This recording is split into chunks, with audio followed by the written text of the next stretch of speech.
Okay, good morning mga boss.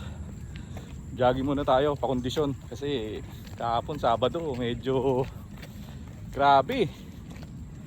Yung in-order nating Honda Lubes na almost siguro mga around nasa 25 gallons yun na langis. Tsaka around 30 na CVT.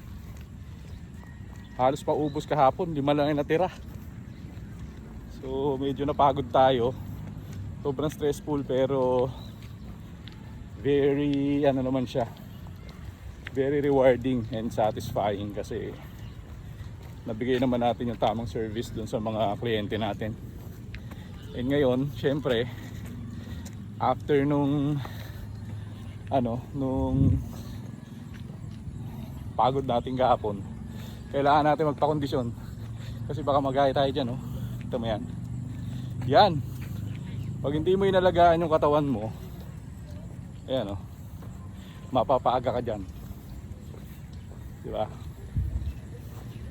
So jogging muna tayo mga boss. Medyo kailangan natin magpakondisyon at malapit na magpasko.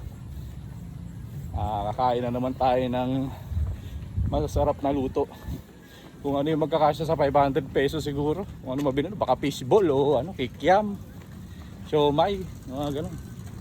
500 pesos lang to, eh. Ewan. Takbo na lang tayo.